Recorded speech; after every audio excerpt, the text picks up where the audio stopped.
ปาติโทพอเด็กๆทราบข่าวว่าน้องธิดาลาวอยู่ที่วัดบ้านนาฮีกระโดดกำแพงหนีครูบาอาจารย์มาห้องลำทำเพลงฟ้อนแอะฟ้อนแอนอยู่ที่ลานวัดห่วมกับธิดาลาว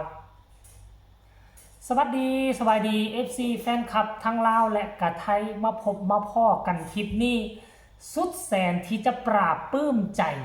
จะไปใส่มาใส่ค้นแห่แห่งกันต้อนรับน้องธิดาลาวตอนนี้ปฏิเสธบ่ได้แล้วว่าน้องดังระเบิดระเบ้ออยู่ทางฝั่งลาวใครจะไปคิดอยู่บ้านป่าเมืองดงกลางหุบเขาชนบทลาวทางรถก็เป็นทางดินแดงฮอดยามฝนมารถเที่ยวบ่ได้ขนาดยามนี้ต้องได้ใส่รถตอกรถโฟวินเข้าไปจึงเข้าถึงแต่เป็นอย่างเด็กน้อยเรานี่จึงหู้จักธิดาลาวแต่เป็นอย่างน้องๆเรานี่หู้จักน้องธิดาลาวนี่คือความมหัศจรรย์ท่านผู้ชม FC แฟนคลับอยากจะให้ทุกคนได้เห็นคลิปนี้น้ำกันค่อยได้เบิ่งแล้วค่อยอดใจบ่ได้เลยอยากจะมานำเสนออยากมาทำข่าวอยากจะมาขยายความอยากจะมากระจายข่าวให้คนไทยคนลาวผู้ที่ยังบ่ได้เห็นคลิปนั่นจากครอบครัวศรีวิไลซึ่งมันเป็นเรื่องที่มหัศจรรย์ใจหลายค่อยยอมรับเลยว่ามันเป็นเรื่องที่มหัศจรรย์ใจหลายใครจะไปคิดไปฝันว่าเด็กน้อยบ้านนอกคนหนึ่งมามีสื่อเสียงขั้นก่อนแล้วนี่ว่าเป็นคนอยู่ในเมืองคนที่ได้รับข้อมูลข่าวสารอยู่ในเมืองทุกมือกับพ่อว่าแดอันนี้เด็กน้อยอยู่ทางชนบทโทรศัพท์มือถือกับบ่มีก็อาจจะมีแต่ของพ่อของแม่ของเด็กน้อยอาจจะบ่มีแต่ว่าอย่าลืมได้ทุกมือนี่นะถึงแม้นว่าลาวโครงสร้างพื้นฐานโครงล่างพื้นฐานอาจจะบ่เจริญสำเมืองไทยแต่เรื่องสื่อข้อมูลข่าวสารเรื่องโทรทัศน์ทีวีอย่างต่างๆYouTube เข้าทั่วถึงทุกมุมทุกแก่ในผืนแผ่นดินลาวท่านผู้ชมอันนี้คือสิ่งหนึ่งที่มันแตกต่างจากต่างประเทศบ้านอื่นเมืองอื่นอาจจะโด่งจะดังจะร่ำจะรวยจะมีเส้นทางดีเนาะแต่ว่าลาวนี่นะอยู่บ้านนอกคอกหน้าซ้ำใดกับไฟฟ้ากับเทิงโทรศัพท์กับมีไส้สัญญาณกับมีเบิ้งYouTube ทีวีมีครบจะจนซ้ำใดอยู่บ้านนอกลาวนี่ต้องมีโทรทัศน์เบิ้งนะคือตอนสมัยค่อยยังน้อยๆให้กันตอนนั้นปี1900ประมาณปี1994-95นี่แหละค่อยอายุ5-6 ปีจนซ้ำใดกะยาพอกับแม่ค่อยไปซื้อโทรทัศน์มาซื้อเทปเขาเอิ้นว่าเทปสมัยก่อนนั้นบ่เป็นซีดีได้มีเทปก่อนและต่อมาจึงมีจานดาวเทียมต่อมาแล้วก็จึงมีซีดีทางรถบ่ทันมีได้เข้าบ้านพากันมีโทรทัศน์เบิ่งทุกคนตอนนั้นน่ะอันนี้แหละเด็กน้อยเรานี่ก็คือกันเด้ถึงแม้ว่าเส้นทางเข้าบ้านจะบ่ดีโครงสร้างพื้นฐานบ่คักแต่เขาก็เบิ่งสื่อสังคมออนไลน์ฮู้ฮอดน้องธิดาลาวปฏิเสธบ่ได้ทั่วประเทศลาวนี่ทุกแก่มุมของประเทศลาวนี่ฮู้จักธิดาลาวสำหรับอยู่ประเทศลาวนี่น้องโด่งน้องหลังน้องดังขับฟ้าเมืองลาวไปแล้วแต่อยู่ในประเทศไทยน้องยังเป็นศิลปินผู้หนึ่งกำลังฝึกหัดกำลังไต่เต้าขึ้นเป็นกอแหน่งขึ้นคือกับคือกอแหน่งขึ้นคือกับนอไผ่แต่อยู่ทางฝั่งลาวนี่น้องนอของลาวนี่โพพ้นเด่นขึ้นขับฟ้าเมืองลาวไปแล้วท่านผู้ชมรายละเอียดให้ทุกคนไปชมคลิปนี้น้ำกันสะก่อนแล้วจึงมาพ่อกันในช่วงต่อไปก็แล้วกันไปชมพร้อมกันเลยผู้เขาเลิกไปล่ะบ่เลิกก็ซ้ำมาป้า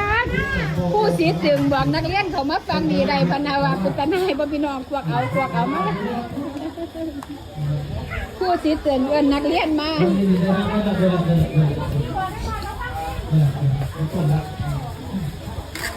พูดกันมานี่นะครับผู้ว่าพูดก็เลยอยากให้ป้าต้นนี้หน่อยต้นนึงนะครับโดยที่ให้แม่พึ่งเป็นต้นเป็นแม่ต้นนะครับแม่พึ่งรักเท่าไหร่แม่พึ่ง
เห็นบ่ทุกคน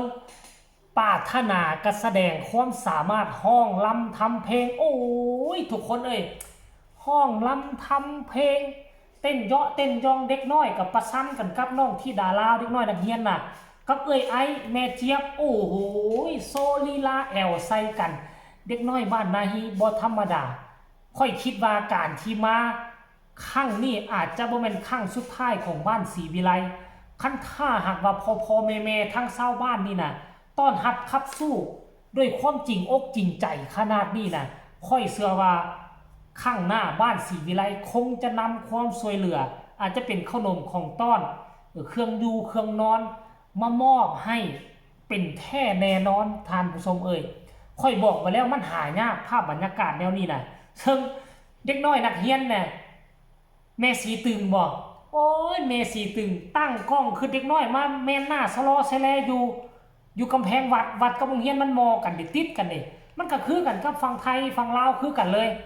โรงเรียนประถมมักตั้งอยู่ใกล้วัดบางครั้งก็ตั้งอยู่ในลานวัดเลยคือกันหมดเลยเด็กน้อยมันแม่นหัวปลอไปแล้วเอิ้นเข้ามาเลยเอาเอิ้นมาปุ๊บเด็กน้อยกระโดดข้ามกำแพงวัดมาเลยปาโถทุกคนโอ้มันเป็นไปได้จังใดวะโดดข้ามกำแพงวัดมาหาทีมงานศรีวิไลซึ่งทีมงานศรีวิไลก็เป็น10คนบวกทั้งยูทูบเบอร์ฟังลาวแล้วก็ห่วย15-16 คนบวกใส่กับผู้เฒ่าผู้แก่ที่มาล่อท่าเอาติ๊บเข้ากับถ้วยตัวเองขึ้นไปนะข้าเจ้าเอามาเนี่ยข้าเจ้าจับถ้วยไผ่ถ้วยมันในถ้วยอาหารถ้วยไผ่ถ้วยมันติ๊บเข้าของไผ่ของมันมามอบให้ใส่โต๊ะยาวอยู่ลานวัดเนี่ยกินเรียบร้อยแล้วเขาก็ที่ล่อท่าเอาถ้วยตัวเองกับติ๊บเข้าตัวเองกลับบ้านเลยห่วมกันแล้วปาโถเป็น5-60 คนเด็กน้อยก็งงเลยปาโถเป็นผู้ใดมาบ้านเฮาคือมาหลายแท้ได้บ่นี่กระโดดข้ามมาเท่านั้นได้ยินเสียงแม่สีตึงว่ากระโดดมาห้องลำทำเพลงโอ้มวนสนุกบ่เคยเห็นแบบนี้มาก่อนไผบ่ได้เบิ่งคลิปนี้พวกเจ้าเสียใจแน่นอนเฮ้ยสำหรับผู้ใดเบิ่งแล้วฝากกดไลค์กดแชร์กดติดตามแน่อย่าสุกดข้ามโฆษณาพ่อกันไปในคลิปหน้าไผมีคำคิดคำเห็นแนวใดประกอบคำคิดคำเห็นมามีความรู้สึกแนวใดระบายออกมาในใต้คอมเมนต์ช่องจีบอลาวได้เลยสำหรับคลิปนี้ลาทานผู้ชมไปก่อนสบายดี